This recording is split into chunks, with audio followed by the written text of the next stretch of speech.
Time's up, Admiral. Here it comes. Chevron 1, encoded. For my ally is the Force, and the powerful ally it is. Life creates it, makes it grow. You failed, Your Highness. I am a Jedi, like my father before me.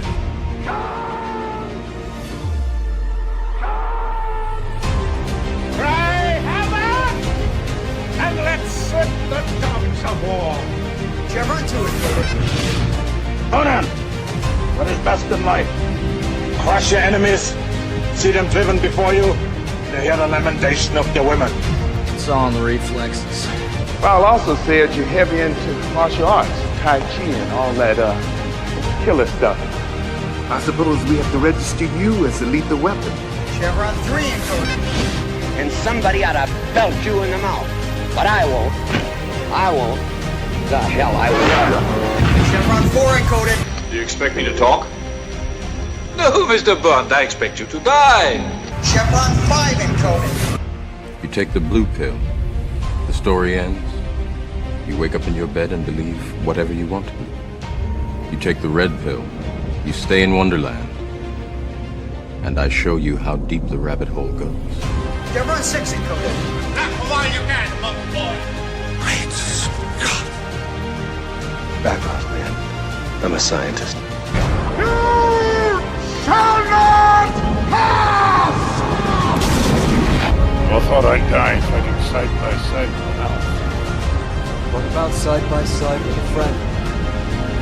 A day may come when the courage of men fails, when we forsake our friends and break all bonds of fellowship. But it is not this day.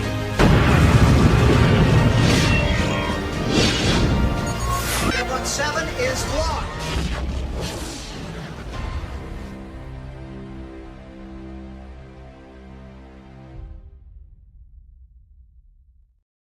Hail and howdy, everybody. Welcome back to another Saturday Night Drive-In. We are back from our break from MegaCon, and we are ready to have a good time because we're supposed to sit down and enjoy ourselves when we watch movies, not watch garbage and suffer free entertainment, even though that's what you pay us to do, essentially.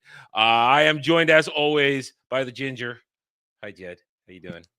Oh, I am doing great. Like you said, this week has been one full of shit watching between Sirens of the Deep and another certain other film that I'd already forgotten we watched that. It's that type of week. But now we actually get to watch what I consider at least to be a fun movie. So it was quite the needed palate cleanser. It was a beautiful, beautiful experience to watch a movie I enjoyed for what felt like the first time in ages. Yeah, we're going to have an interesting conversation tonight. Tonight we are going to be talking about the 1986 movie. I'm going to call it a movie. I'm not going to say cult classic because it's not. It's just not. Space Camp. I know. Here's the thing. All right, here's the thing. First of all, hail and howdy to the chat. We love you guys. We appreciate you guys. We think that you are here. That you're the only reason to keep going. So thank you guys. Hit those like buttons. Let's get started right away. Okay, so here's my thing with Space Camp. When I was a kid and this movie came out, a thing called VHS was brand new. All right, What's that? VHS. If I had one, I'd throw it at you and just show you. VHS came out and video stores. And this is even before Blockbuster and other stuff. And of course, as a young lad, Space Camp came out, and I didn't know it came out because I'm a kid. All I knew about was Star Wars and Indiana Jones and Dark Crystal and cartoons in the morning. That's all I knew about back then. But then as I got older, I'm like a few years later, here come the video stores, VHS for rental. And there it was on the shelf. And all I remember is I built up in my mind that this was some sort of epic movie that I needed to see as a kid. And I know I watched it at least once, but no memory. I mean, we know I've got my partial photographic memory, and once I see something, it goes in the vault. Yeah, at that young age, it worked on its own. It wasn't completely turned on and locked in. I remember so much from those period of time watching stuff. Like right now, it's running through the memory banks. But I know I finally got my hands on it once, or maybe on television. I don't remember how or why. I know I watched it once, but I had no memory of this movie going into it this week. None. Nothing at all. So it was essentially a new watch. Mm-hmm. And yay, I guess it's a movie. To put it your way, sometimes it's a movie. Mm-hmm. It's not a bad movie, but it's a movie. So why don't you walk us into this one? We'll get started. I'm almost more glad that you had that reaction to it than that you would have loved it, because that's how I feel so many times watching like these 80s cheesy movies. Like I respect it. It's not a bad movie. It just exists. But yeah, for this film, I am incredibly biased when it comes to Space Camp. I watched a ton growing up at my grandmother's house. I don't remember why or how I watched it for the first time.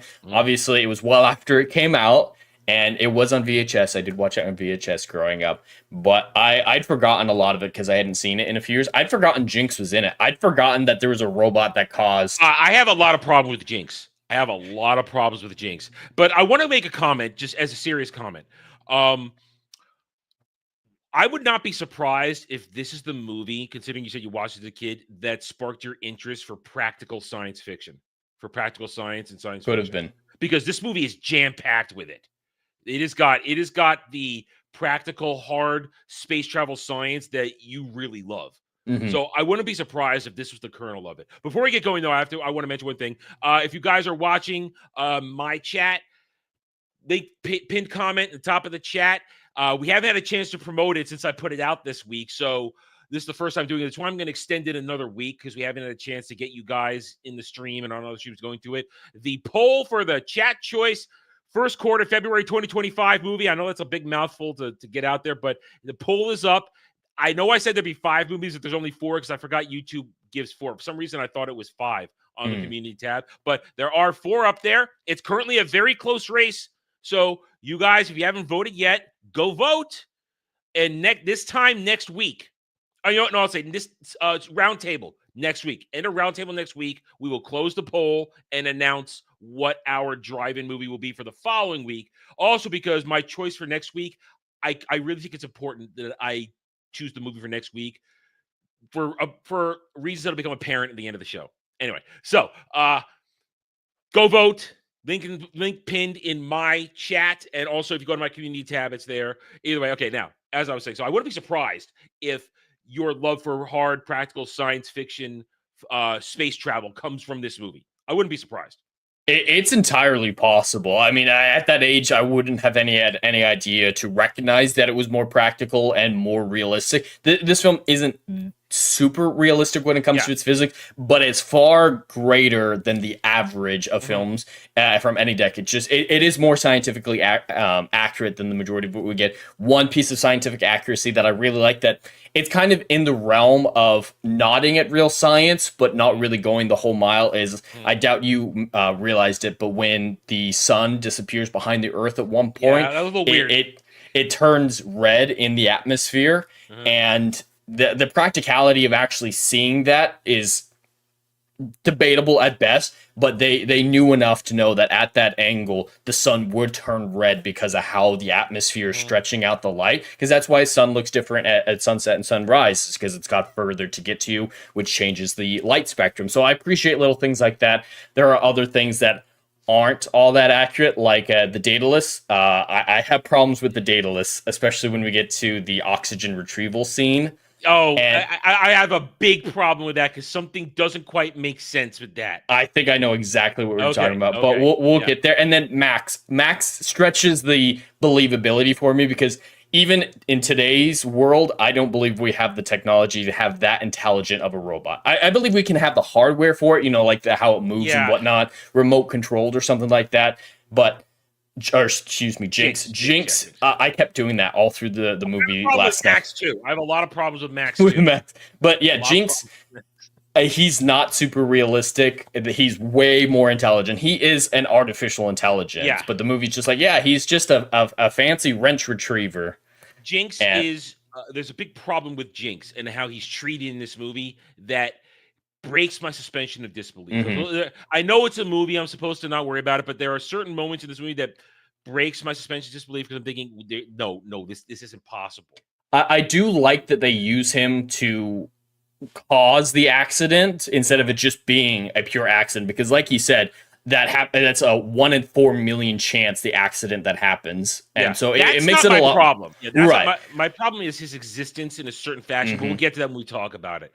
We need to spend a lot of time on Jinx because Rachel watched it for the very first time with me, and she loved Jinx. Like she straight up cried when Jinx was saying his save Max, and that is girl bait. Jinx is girl bait, and I think that might help the film. Here's the thing: this is 1986. We are 3 years removed from Return of the Jedi, and you can tell.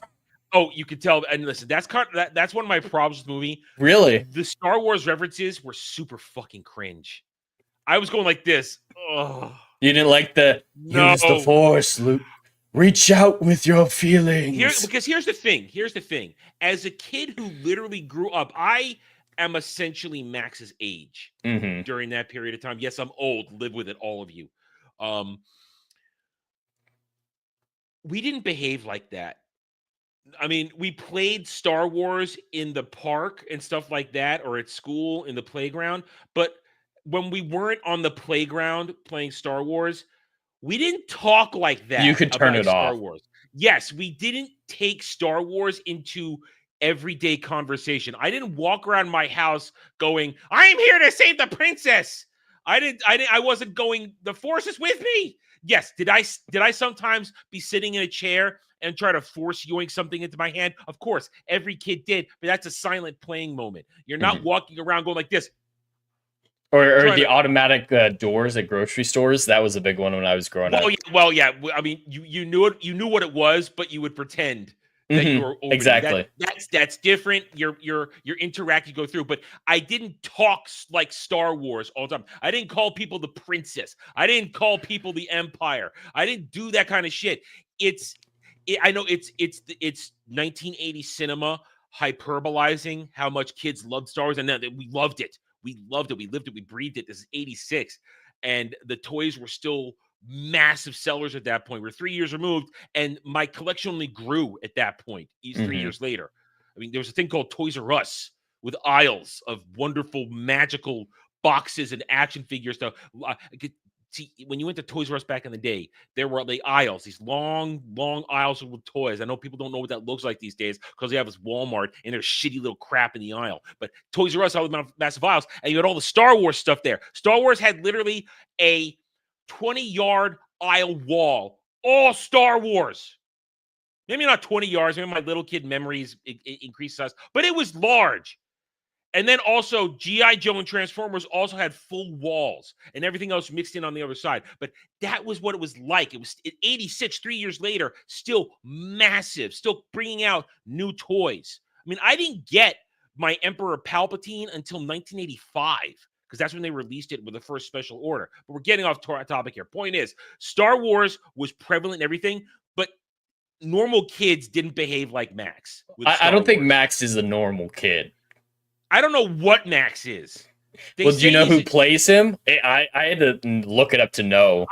Yeah, that's I know who it is. I just lost the name. I know exactly who it is. Young Joaquin Phoenix. Yes, I was saying. Who was going by the name Leaf at the time. He's credited as Leaf Phoenix. Yeah, I'm like, wait, Leaf Phoenix. But that looks like Joaquin Phoenix. No, yeah. So very young, future Joker Joaquin Phoenix before his his training as an actor, and he's not such a great child actor. No. Here's the thing. I guess let's dive more into the movie now. Let's get into the movie, and I'll let you take it after I say sport. This movie it's pure 1980s. It is pure mid 80s, and it has a rather interesting showcase of young actors and actresses who would go on to have long-lasting careers somewhat between television and movies, or you're Kate Capshaw and you just marry Steven Spielberg. Yeah. And that's what you get for the rest of your life, and that's how you get movie roles occasionally going forward. But whoever cast this film could definitely see underlying talent in a lot of these actors who would go on to do great things. Yeah, because Kelly Preston would go on to have movie and TV roles. Leah Thompson, movie TV roles. Of course, Kate Capshaw. Her most important movie being Howard the Duck. Sure. Probably Back to the Future, but well, that's the movie that kicked it off for her. Back to the Future was 85, so that's why she got cast in this movie, because she was so successful in Back to the Future. But the big surprise, the big surprise is the other guy. Yeah. And the dude who played what's his name? The male teenage lead. What was his character's name? Tadeo Takamine. Yeah. Don't get me started on that. Okay, we'll get to that scene in a moment. He would go on to have TV career. You know, he's a TV guy, somewhat side actor, and then of course somewhere in all this, he had Tom Skerritt in there somewhere. Well, so he was also Hercules in the Disney's Hercules movie. Really? Oh, he did the voice. Yeah, the blonde guy. I didn't know that. I didn't know they did the voice of that. We know how much I love that movie. But so I just pulled up the cast, so I can refer to it. So, Kevin Donaldson. Yeah. So it is a solid cast who go on to have legitimate careers, and I think in the end the most successful is probably Joaquin Phoenix out of all of them. Oh, absolutely. He's actually Oscar winning. Yeah, he has had the most notable successful career, and Joaquin's a unique dude. He's a unique talent in the end. He does have Joaquin Phoenix, if anything, does have range. He can transform himself for movies. Now he can. Yeah, now he can. But back then, Max was annoying. All right, why don't you get us started with this? Get us in here. So Space Camp follows a class of teenagers, because they're clearly not 12-year-olds like the average Space Camp people, who, have this opportunity to go. You see a bit of Space Camp in the beginning of the film, the first act, and then they have a chance to visit a rocket that's on the shuttle pad right before a test, before it eventually goes up into space, and something goes wrong, and they're launched into space, and them, along with their teacher, have to survive in space and find a way to come back on and land on Earth with the limited knowledge they were able to learn in Space Camp. It's the overall plot. Suffering repeated cliched trials while in space. Shit just keeps happening. It's an incredibly simple movie. I will not be one to sit here and say this is a deep movie, it's well written or anything like that. I have a ton of fun with it, a lot of nostalgia with this film, so I'm absolutely biased when it comes to this film. And those challenges, like you're talking about, that they experience in space, they're not all that clever. But it was all set up and payoff. There was definitely set up and payoffs. Every single thing that happened out there was set up during the training parts during the first and second act. So it was all not unexpected. Yeah, I don't think there's many things that I would call flaws in the film, though. It's simple. But there are a few flaws, like around Jinx and around the Daedalus, which we'll get to. But overall, it's a solidly written film in its most basic points, getting basic things right, which we can't always expect these days. But the main thing that I love about this film that just feels so anachronistic for modern times is how enthusiastic the average child was, how enthusiastic people were about space travel in the 80s. Like, it's a cliche at this point to say, every little boy grew up wanting to be an astronaut. That's not a thing anymore. My generation, I'm weird when it comes to people my age, when it comes to I've always dreamed about space. It's very unusual, but back then, after the moon landing and everything else of those decades, it was a new frontier at that point. It was still new and exciting, and people saw value in space travel, and that's something that I absolutely feel and try to encourage in others, is the optimism that space travel can have. That's one reason I love Star Trek, at least classic Star Trek. It was so optimistic about the future. And I feel like we've lost that. So there's an emotional connection I have with the feeling of the film that I think overrides a lot of my plot issues with it. And I wish we had movies like this today. We could not have a movie like Space Camp come out today. Not because of wokeness or anything like that, but the idea of anyone caring, and like I Gravity see is what you're probably saying. the closest type of film that we've had in recent days because she wasn't really an astronaut. Sandra Bullock's character, I mean, that was well over a decade ago, but that one was way more on the psychological side, and it didn't focus on positivity about being excited in space. I would say another close one was Jodie Foster's Contact. That's I another haven't seen one. that one. Oh, it's a very meta movie. Mm. It's definitely not hard science. It's very science fiction-y with what goes on in it. But it's to say that's a movie that does fall into your hope category of aspiring to reach beyond the planet and explore and find out what's out there. You know, and there's so few movies that can make kids want to be scientists. Like there were a bunch of movies back in the day that inspired kids to their careers in later life. Like how many people wanted to be archaeologists after seeing Indiana Jones? There were so many great movies back in the day. And the fact that we don't fight Nazis. No. And go and booby trap stuff. No, you sit there and you dig in the ground, and you brush shit. That's what you do. But they were so well made movies about these different career paths that inspired kids. Because this Star Trek and stuff like that, it made a generation of scientists. Like if you meet any millennial or Gen Z scientists, a lot of them can say, "Hey, I was inspired to be a scientist because of this sci-fi property." It made a difference in these people's lives and inspired them. And it wasn't about preaching. Like these were films with messages and hopes and themes that resonated with people. We don't get that anymore on any sort of level, political or otherwise. And this film, in its simplicity, I think accomplished what the greatest of sci-fi can do, is make people, excited about science. And I could totally see someone saying, "Hey, I grew up watching Space Camp. It made me want to be an astronaut." To your point, what I said earlier, this movie, there was something about it that made me want to watch it as a kid. It was like Space Camp, space is that, because of course I'm a Star Wars kid, because I experienced Star Wars before Star Trek, so that was my first science fiction influence. And I can attest to the fact that when Space Camp was out there, I was drawn to it as a kid. But and it's not as though anybody kept me from watching it. It just, when you're 6, you don't really get the choice to pick the movie. You get the movie given to you. And usually it was either a cartoon or a Disney movie. So, or as I get older, my parents would pick the movie for family night, and I would be allowed to watch more adult movies, which is why I was watching R-rated movies when I was 8 years old.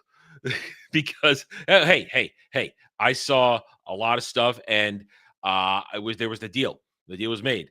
I was going to hear explicit language. I was going to see nudity, which I already knew I liked. And at that point, I was told, you can watch this stuff. But if we hear that you have said the word, the F word, shit, all that shit, if we hear you said that out in the wild, it's over. You're not going to see another R movie till you're of age. And boy, did I keep my mouth shut. Except once. I think I've told the story. Watching Weird Science by myself, I heard the word bitch for the first time. And all I knew is that was an insult to a girl. I didn't know what it meant. And I was on the school bus, and a girl was being annoying, and I said, "Shut up, bitch!" And I got in trouble. And nobody knew where I heard it. And then one day, a short time later, we're sitting in the den, and my mom is there, and my grandma's there, and we're watching Weird Science. And the scene is coming up where he says, "Shut up, bitch." And I knew it was coming, and I just started going like this. And he says, "Shut up, bitch." And my mom looks at me and says, "That's where you heard it." And I was like, now it wasn't F fuck or shit, so I didn't have my privilege taken away from me, but that was when I learned, keep your mouth shut. You want to keep watching all the movies you watch. Anyway, another tangent. Go back to the movie again. But this is the experience, though. We're talking about experiences. To Jed's point, he's right when he says kids were attracted to this movie. I wanted to see it as a little kid. I just don't remember watching it. That's my point in the end of that one. But all right, so in the movie, Kate Capshaw's Andy. It starts with her watching the Challenger mission go up, but she's just sitting out in a field in the middle, I guess is Kansas. I don't know. It's a field somewhere in the Midwest, because she's got her child version has a heavy accent. Was it Challenger? I thought it was the moon landing. No, I don't think it was the moon landing. I don't. Well, that's why she was staring up at the moon, and she would be the right age, 69 to 86. I guess, sure. I don't know. Whatever. But she's into it. I want to go to the stars. I want to get there. I'm going to go up there, and with her very heavy accent, and then Kate Capshaw tries it for 2 seconds at the start of the movie, and then abandons it for the rest of the movie. Now, there's nothing wrong with that. I mean, Carrie Fisher abandoned her accent 5 minutes into Star Wars: A New Hope, and then didn't have it the rest of the movie. Point is, though, she tried, and then she just left it behind. You got to cast a different child actor then. I know. But when it comes to that girl, a lot of people have criticized that scene because her lines are very cheesy. And usually I'm one against cheesy lines, obviously. I talk about cheesiness mainly in a negative context, which not everyone agrees with. But I myself said near identical shit to that nonsense she was saying out in the field at the beginning of the film. I resonate with that, remembering like, oh yeah, I was cringe. I once went up to my parents and I was just like, you know, the one thing I want from life? And they're like, what are you talking about? It's like, I want to go on an adventure. So yeah, in its cheesiness, it was accurate for the type of child that they're reflecting, one who will grow up to be interested in science and whatnot. I think it's accurate, even though it comes across as incredibly cringe. But it is accurate. So she grows up to be an Air Force pilot, and I was thinking, okay, because like I said, I don't remember this movie anything, so I'm thinking, okay, she's going to have to be some sort of military if she's going to be in the shuttle program in the 80s. And there it is right away. The movie gets it right. She's an Air Force pilot, which puts her in candidacy for getting into NASA and stuff like that. Problem is she gets passed over. Now, man, there's a bit of an age difference between her and Tom Skerritt. It's a bit of an age there. Oh, Tom Skerritt, he's like in his 50s. Really? I think he was in his 40s or late 40s at this point. Because Top Gun was only a year before, and he's not a young dude. And Kate Capshaw was just an Indiana Jones across from Harrison Ford, who's in his 30s at that point. So you're right. He's 20 years older than her. Yeah. So hey, dude. Hey, I hope I can still land that kind of shit right now. I need that. I need that kind of hope in my life. Okay, but point is, then Tom Skerritt comes out of nowhere, and they do quick information dumps here that he's been an astronaut, he's gone up, and he's a good husband. He's supporting her, but because she's been passed over again, he guilts her into coming help run space camp. She don't want to do it. She don't want to do it. And then she's definitely done it before because she knows who Max is. Yeah. So yeah, she knows why she hates it. Yeah, because Max. Listen, I would hate it too because of Max. I would too. That kid is an obnoxious little Twinkie. All right. Do you have a kid that you liked as a character? I guess I like Kelly Preston's character the best because she's like the Tish. Tish, because she's the realest one there. Oh yeah. She may sound like a bimbo, but she's actually intelligent, and she doesn't behave like an idiot ever. Mm-hmm. She's the one, even though she freaks out a couple times. We're dead. Which is kind of fair. Which is in normal. The context. That is a realistic response to that thing. We're all gonna die. Oh, are we dead? She is kind of a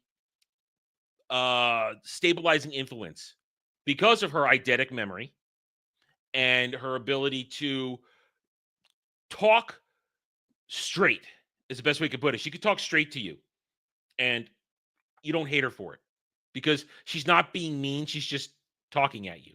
Mm-hmm. So I like Kelly Preston's Tish. She's my favorite character. While growing up, I had a massive crush on her. Kelly Preston was hot, dude. Oh yeah, Mrs. John Travolta. That's who she. Oh, is that weird? Okay, I didn't know what else Mrs. she was John connected Travolta. to. She's Mrs. John Travolta. She's his beard. But yeah, with her character, I wish the movie had done a lot more with her. I think she's the most underutilized in the film, but she has the most complexity. That's one thing I really like about her, is that dichotomy between bimbo and intelligent person. And to a certain extent, I think she's a little bit ashamed about how smart she is, and that's why she puts on the air of being as normal of a girl as possible. And there's some narrative meat there that we occasionally see, like she's often talked down to. She's often, no one expects anything good from her, but she's always there and she's always ready when they want help. And so yeah, I think she's the most interesting character, but the most underutilized as well. Because Rudy's comic relief. I don't think there's anything more to him than surface level. I see as Rudy. He also was in Revenge of the Nerds as Lamar, the gay guy from Revenge of the Nerds. That's all I ever see him as, Lamar, the gay guy from Revenge of the Nerds. That's all I ever said. That is how I remember him in life.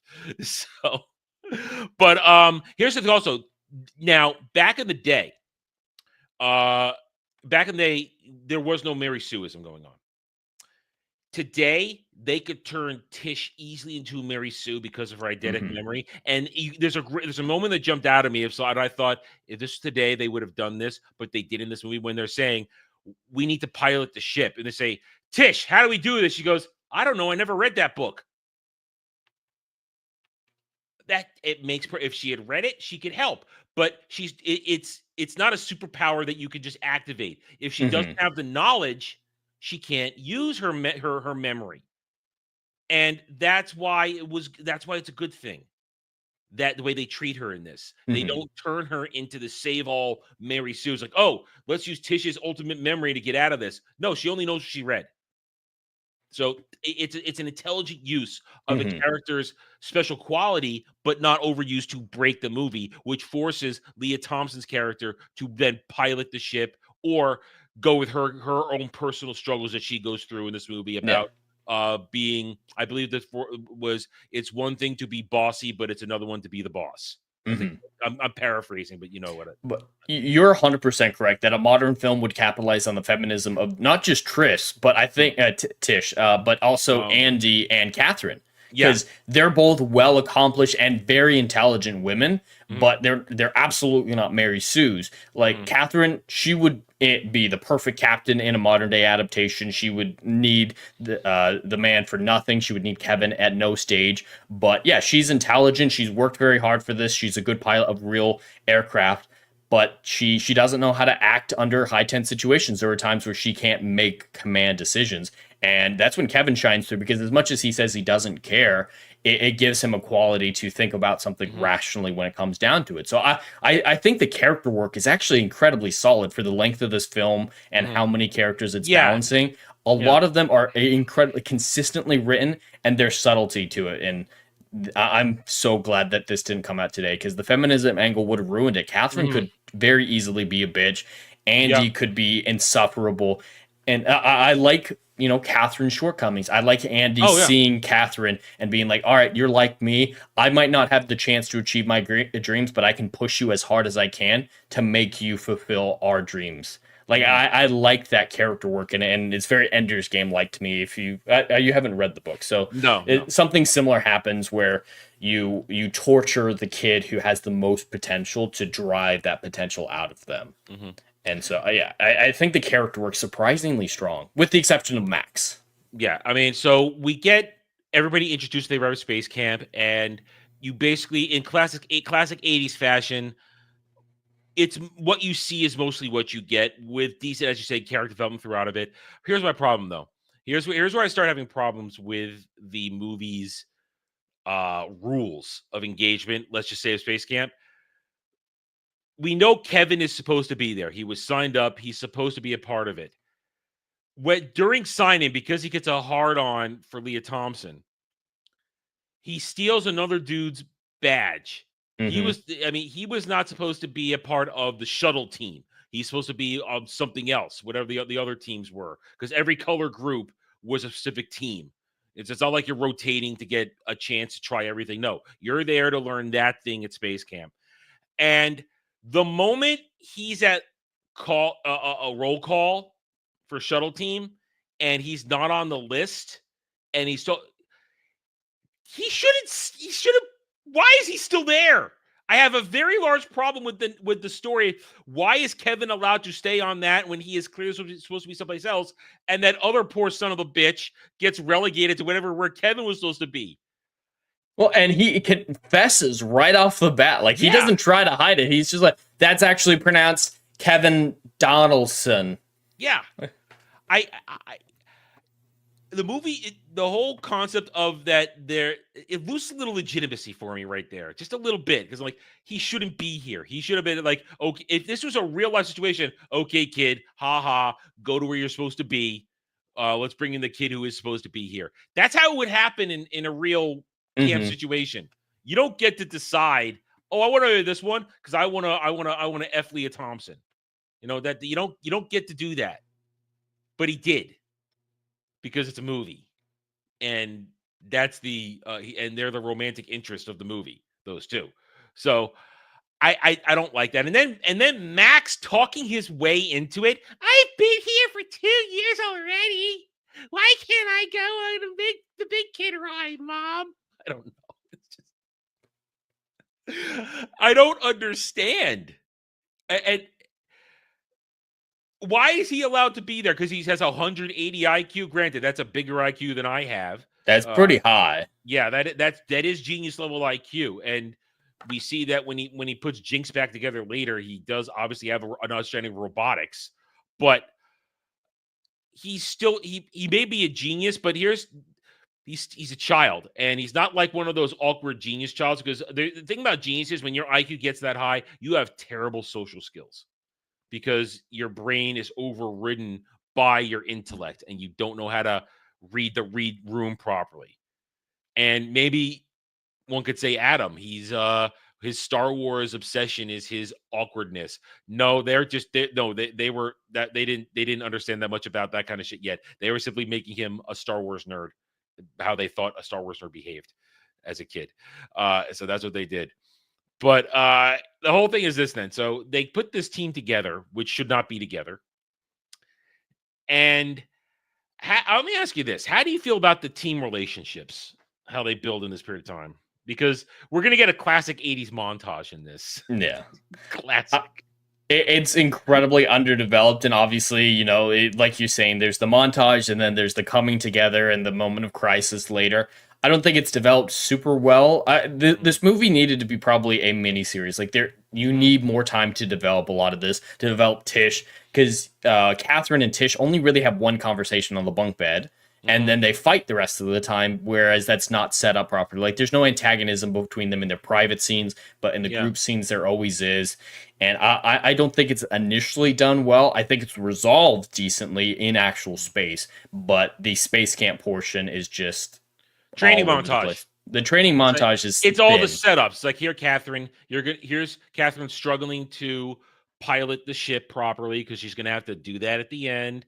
Here's Rudy not screwing up with his duties so he can be confident that now why would you build 2 blue valves? That design makes no sense. Why are they both blue? Why isn't it another? Why couldn't it be black? There's a lot of that type of stuff that doesn't make any sense. Why would the air canisters be accessible from that part in the bay? A lot of that doesn't make sense.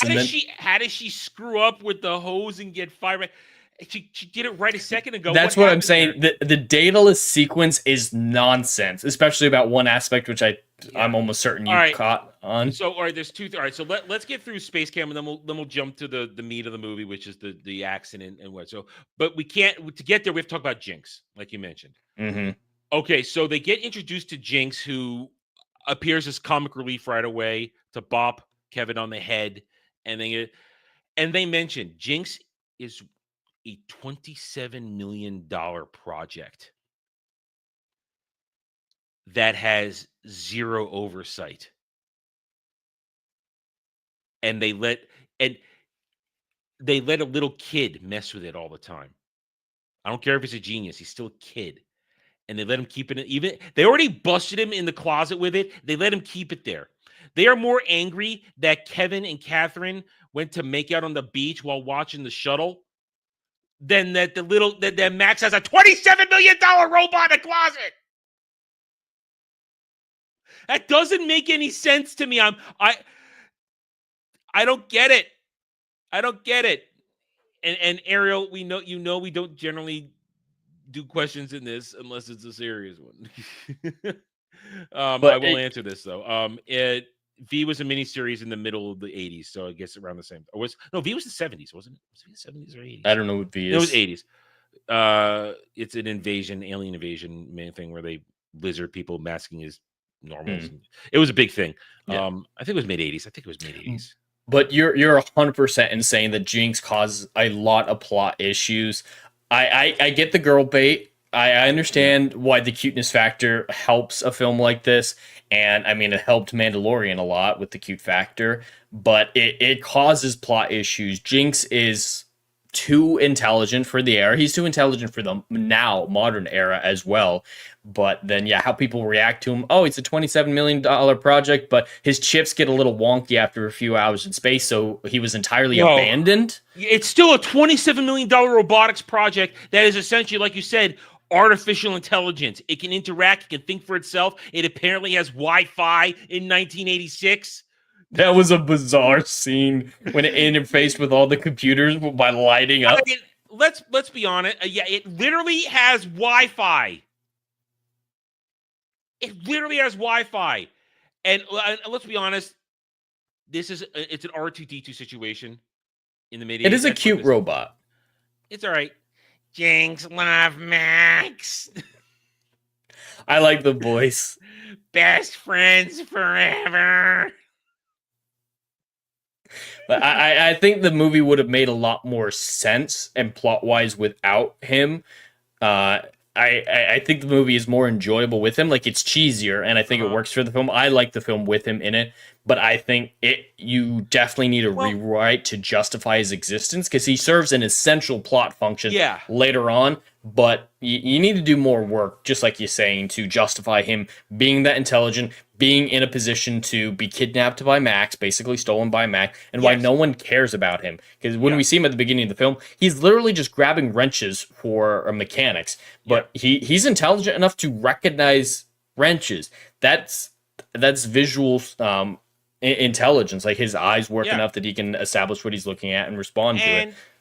He clearly has. I mean, listen, this is 1986. I don't know what security was like anywhere, but he could just like roll into a computer lab and nobody's there. There's no security, and has a direct link to NASA's hard drives and computer. I mean, it's just, and he can plug in with the pin code, the pin extension, and just like hack it.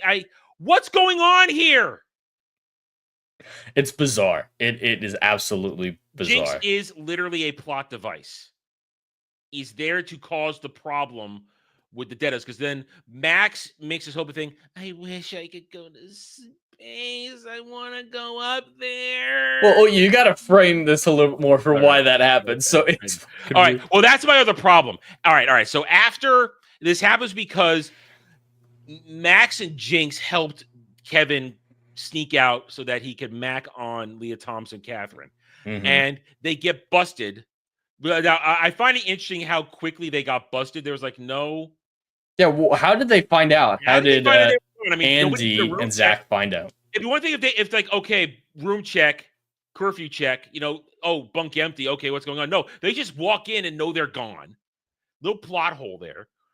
And then Max isn't going to give it up, but Jinx gives it up. And then when Kevin comes back in here, this is a weird moment. Kevin's angry reaction to Max seems really disproportionate.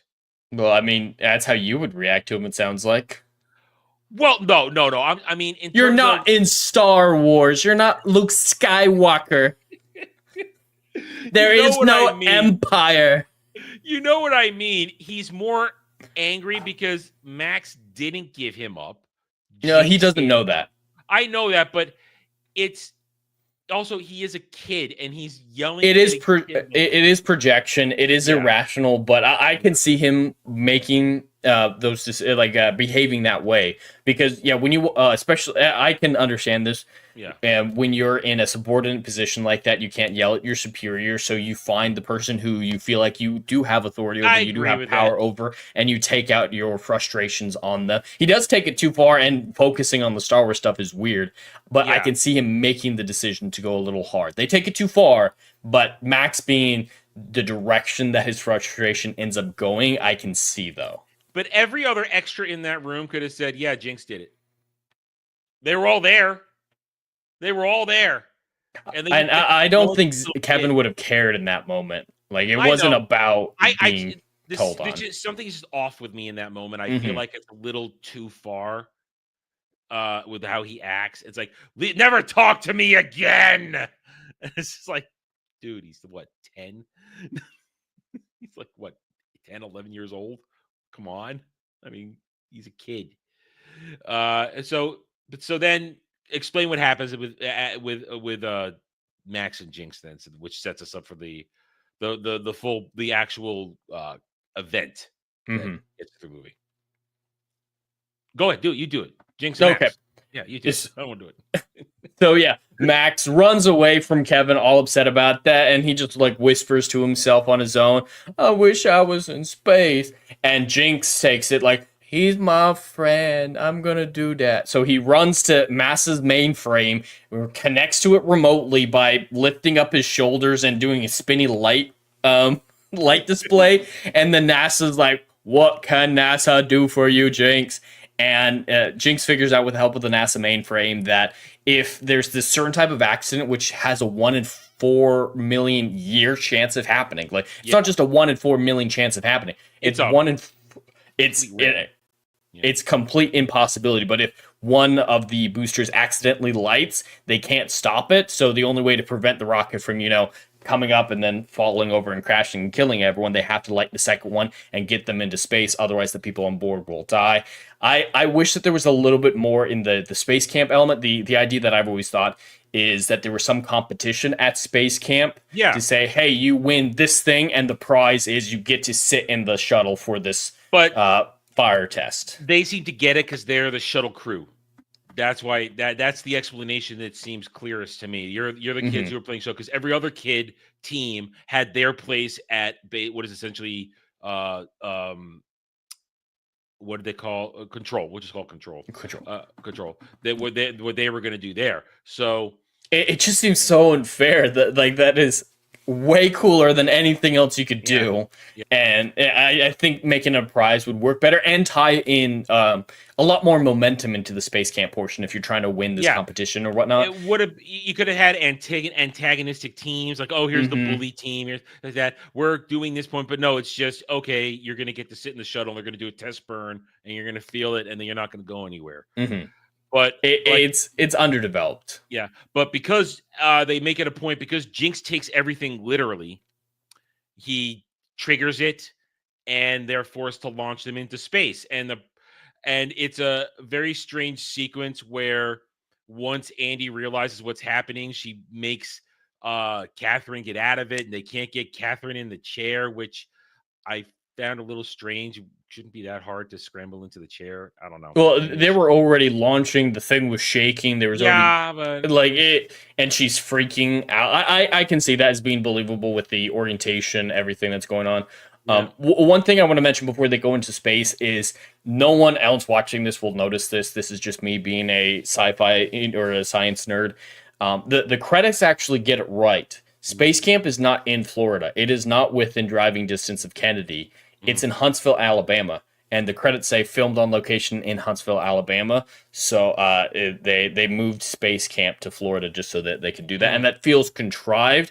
And they shipped. They have all the other kids there. That's another reason why I think the competition could work better. It's like, hey, if you win this competition, we'll take you from Alabama to Kennedy to be a part of this, and then actually see the. Feels like a good story fix that you put in there. Yeah, that would make it a lot more compelling. Because here's the thing about this movie, I wasn't compelled at all. I'm just sitting waiting for things to happen that I know that once I see the things being put into place, like, oh, I know that this is going to happen, X is going to happen, Y is going to happen. We're just getting there. These are the events that are going to move it into that situation. And we get there. Jinx's little thing works. They're forced to fire them into space. And I don't want to go through every little thing up there. Let's just say two things. Let's talk about how the Daedalus in space, not Daedalus, sorry, the Atlantis in space is the Atlantis shuttle. They do good work of all these kids fighting through their issues. Like Catherine learning about herself, Kevin learning about himself, Lamar finding confidence, Tish, well, we already talked about Tish, and Max is an idiot. And he kind of goes through the whole thing being an idiot. Yeah, Max is another plot device, essentially, at this point. He's a plot device. And it's all about now. We would spend far longer than we really can going over all of the individual things. I would just say that those aspects of the movie are very good. It's done well. Catherine's realizations about herself, Andy's ability to connect with the kids, and all that kind of stuff. And I want to talk about now a couple of the events. Now, I felt most of the things that they have to do, because they're going to run out of oxygen now. They don't have enough oxygen to get back to the window where Control can automatic pilot them back down to Earth, because they're like short 2 or 3 hours of oxygen. So they're short. They also don't have communications because it wasn't rigged for space travel. It was only still in the process of being fitted. So they only had short range. And once they break through the atmosphere, they cannot reach Control. Now, during this point, Tish figures out they can use Morse code through one of the Control dashboards to communicate, but it takes them the whole goddamn movie down to Control to realize there's a blinking light. What the blinking light? That's actually a failing on Tish's part, because she intentionally chose a piece of equipment that they're not using very much, so it won't bother them. But at the same time, NASA's not going to be looking at it because it's unimportant. So if she had chose like piloting software or something like that, something that's, it might be in the way that she's doing it, but it's still more likely to be seen. Like, it was a hard balance act that she went through that they didn't even talk about her making that decision. The importance of the item versus how in the way it was. I think it would have worked a lot better if she done a different piece, because like you saw, no one was sitting at that station. That wasn't considered an important But they were station. standing close to it so many times that I couldn't help but feel like they were purposefully not looking at it so they wouldn't see it, because Tom Skerritt was like right there multiple times. And they should all know Morse code at this time. And so was the dude from Lost. So they were right there looking at it the whole time. But so what happens though is everybody does what they're supposed to do. They realize that the ground control realizes that they go to Daedalus, this fake space station that was being built at the time. I don't think that was a real space station. No, yeah, it's a fictional one. Yeah. And there's oxygen tanks there.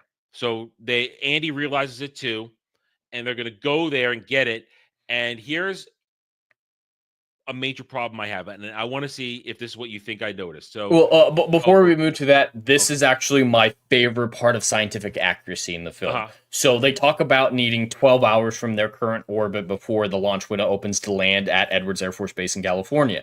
And then when they raise their orbit, they don't talk about it, but the launch window is actually moved ahead, because the higher your orbit, the longer it takes. So by moving up to Daedalus, they slow down the time until they reach the launch window. They don't talk about that, but that is real world orbital mechanics. They went closer to a geostationary orbit. They're not quite there, I don't believe.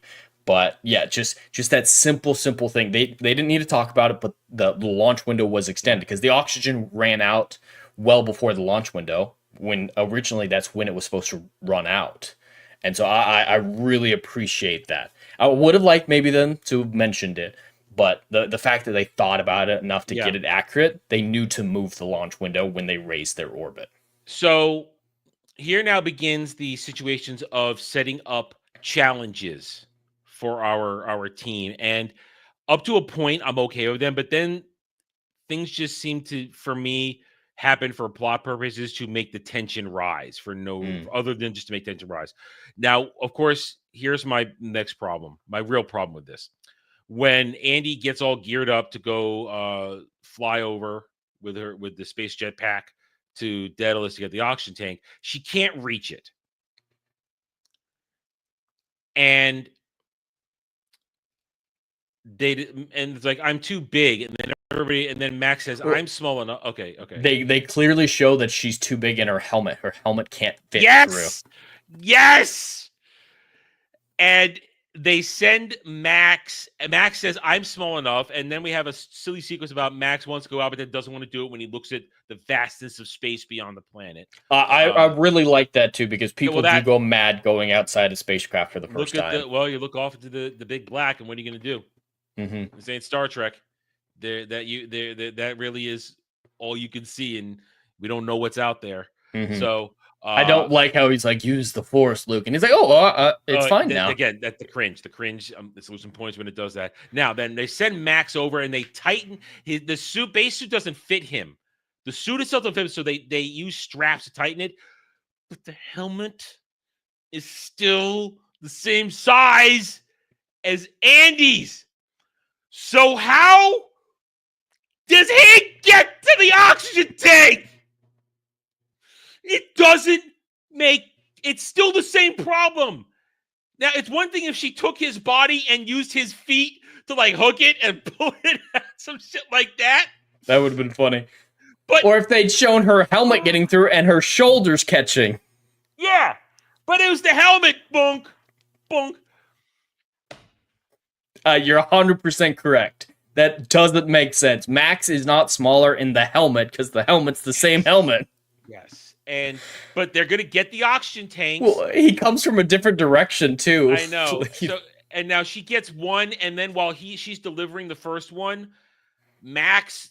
And here's where I feel is unnecessary tension. We didn't need Max floating off into space. Especially because it's not that scary because she has the pack, like we all knew. Yeah, and yeah, she'll be fine. But it's not a fantasy show. It's not a fantasy show. Point is this. We didn't need Max floating off because it'd be one thing if we said, "Oh, she has only so much propulsion left in her jetpack." So they didn't set that kind of thing up at all. We know she's going to get him, bring him back. That's just, all they want to do is to waste time that they're running out of air to make it. Oh, the clock's running down. More tense. Unnecessary. And then there are ways to make it work more because basically the same thing happens with Andy in just a moment. Like you can't have both of those right next to each other.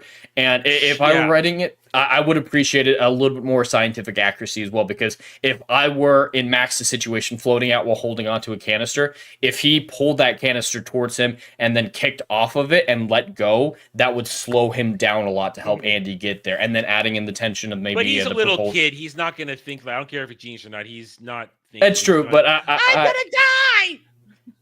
I would have appreciated just more going on because it's boring just to see him float and her float slightly faster towards him. Just adding in a little more dynamicism to the sequence would have helped a lot. It's still unnecessary tension, and then as I mentioned earlier, the retardation of the whole valve situation. There's two blues, but one's next to green, one next to red or yellow, red, whatever. Well, it doesn't make sense. Dumb design. Nobody would have a same colored valve where somebody could make that mistake and possibly blow up the shuttle with pure liquid oxygen. Makes no sense. I do like Catherine isn't right about everything. Well, that's what I mentioned about good character development. That's about her character development, but it's still an unnecessary thing that doesn't make logical sense that the engineers wouldn't do that. The engineers wouldn't do that. They're not that dumb. They're freaking space engineers at the time.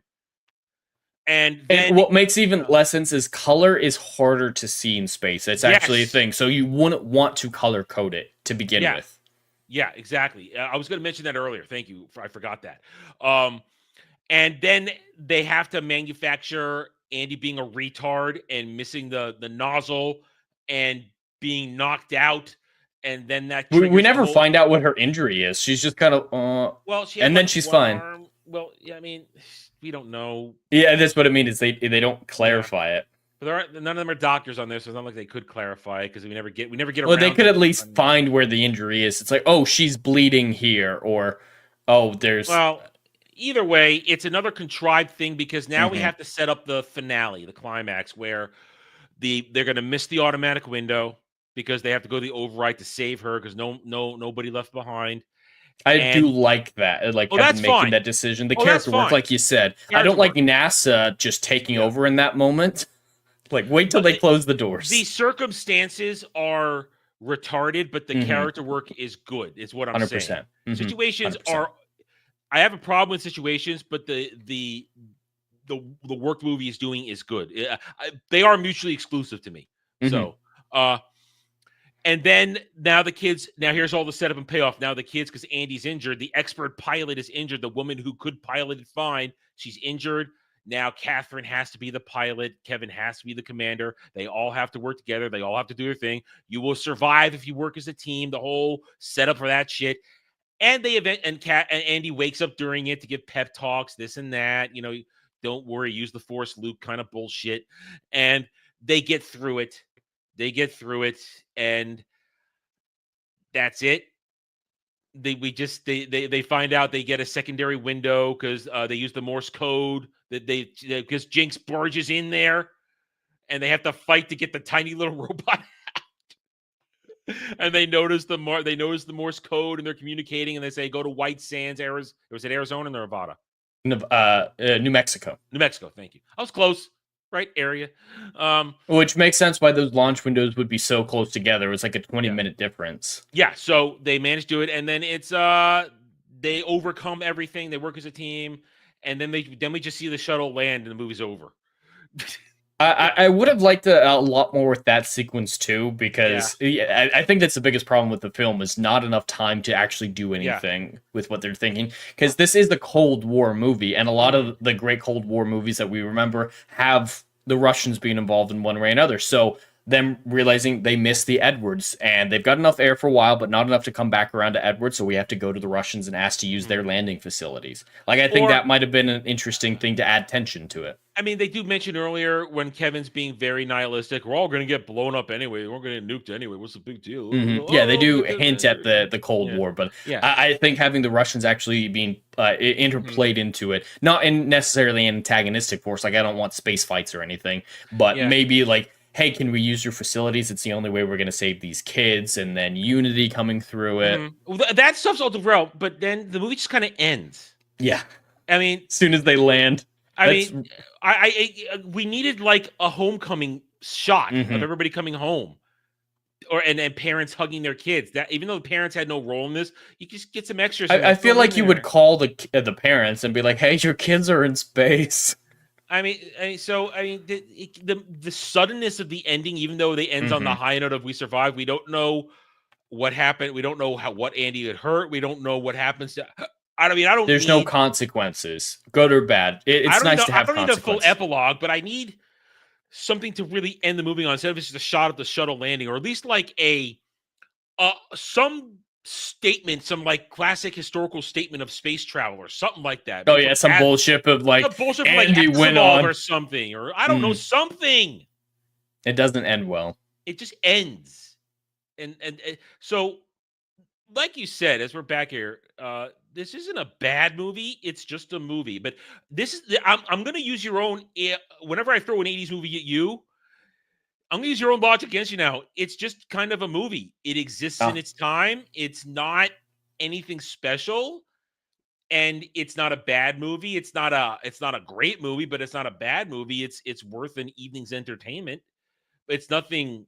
It's unique for the time, but not unique today by today's standards. So it's just a movie. Yeah, and I won't argue with that. I understand that my bias towards the film is affecting my enjoyment of it, absolutely. I would classify this film as it's in that category that we talk about sometimes. I think this movie is primed for a good remake. I don't think they should because of the people involved, but it's the type of movie that it's totally fine to remake, because I think there are some good ideas in here, some good character work, but it wasn't properly executed and wasn't received well. These types of movies are what I'm all for getting remade with a gem that wasn't polished properly. The problem is, with today's technology, the circumstances of this happening, and then you would have to alter the situation. There'd be a lot of nearly eliminate Jinx. And guess what? There's no such thing as the space shuttle program anymore, because certain people in our government at a certain period of time murdered it in its sleep and got rid of it. But hey, honestly, it's better off in private in the private sector these days. Absolutely. But I would make changes like that. Have it, update a little bit, set it in the near future to make some of the science a little bit more believable. But it's in that category that I think you have to make a lot of changes. You would absolutely. But there is everything, good content in here that good story deserves its chance. But as you mentioned earlier, I don't think those involved today in creating movies, I don't think they're capable of this. Oh, 100% not. Capable. All right, it's your week. You get to score it first. So, as I always like to say, subjectively and objectively, my scores are wildly different. If it was just about how much I enjoyed the film, this would be something crazy high, like an 8.5. I love this movie. It is so nostalgic for me. But when it comes to the objective, I realize there are plot issues. It is simple. This is a simple movie. It's cheesy. It's unbelievable at times, and yeah, the helmet thing causes problems. That's not nitpicking. I'm fully with you. Her helmet not fitting, then his fitting, even though they're the same helmet, is dumb and causes actual plot issues. Yeah. I do think a lot of the character work is strong. A lot of the acting's very strong, and there are absolutely things to enjoy about this film. So it does color my objective score in a way that might be surprising for me. I think this film deserves a 6 out of 10. Okay. I'm right there with you. My subjectivity, I mentioned one time, my suspension of disbelief is broken multiple times in this. I cringe a lot at the Star Wars stuff. The little things taking points off, the believability of some things I'm having trouble with, even though it's supposed to be a movie. I'm having a hard time believing people are not monitoring a $27 million robot. I have a hard time believing that. I have a hard time believing that the helmet thing, the continual problems they suffer just to increase tension. I know it's movie tension, but it needs to be a little believable for me to stay engaged, and I kept getting disengaged from the movie. So I'm slightly higher than you, 6.5 out of 10 for me. Because in the end, it's a movie, it's okay, and little Adam would have loved it, but grown-up Adam's like, okay, fine. That's great. There we go. We got another one in the books. Now, I had originally planned for last week. I was going to keep us in the 80s. I was going to go Top Gun because I thought, you know what? I want some jingoism. I want this. But then, if you're watching this in the real time, I've reviewed a horrible movie unintentionally twice. If you're paying attention to what's going on my channel, there are 2 different reviews for my Captain Black Falcon America Brave New World. I had some copyright issues. There's 2 versions up. You can watch either one. But Jed's about to go watch it. He's going to suffer it so we can talk about it on Roundtable. But I figured, you know what? I need to wash the bad taste out of our mouths for this movie very quickly. And there's a window of opportunity to actually watch the best Captain America movie. We're doing Winter Soldier next week. A real Captain America movie. I think it fits the mood. Let's see what it really looks like. So next week we are doing Captain America, Winter Soldier, because I want to. And then the following week, you guys will vote on what movie Jed and I will watch. Let's just take a quick little peek. I like how this poll's going. I'm excited. I bet you know. I bet you do, because you've heard my bitching and moanings in the back world. Oh! It's changed. It's changed since last I saw it. Okay, here we go. Let me bring it up real quick here, where we can get a good look at it. The link is pinned in my chat. Legatus can share it in all the chats. Is it? Yeah, here it is. Okay. Here we go. So right now, The Golden Voyage of Sinbad, my favorite Sinbad movie. This is my favorite Sinbad movie. I love this movie. It is Ray Harryhausen at his best. I mean, it's classic Ray Harryhausen goodness right there. And it's got Tom Baker in it. I didn't know that. He's the villain. Ooh. Tom Baker's the villain. Yeah. I'm excited. I hope that movie wins. So we've got Excalibur, still the best adaptation of the Arthurian legend. Fight me, all of you, fight me. There's no animation about that. We've got Seven, we've got Children of Men, and we've got The Golden Voyage of Sinbad. Now remember, I did not choose these. These were chosen by a third-party individual who did not submit a vote. So we just got these and we put them up, and you guys get the vote. I'm going to give you guys until essentially 4 p.m. next Sunday, or around where Roundtable will end, give or take 20, 30 minutes, depending on what we're talking about and how far we range.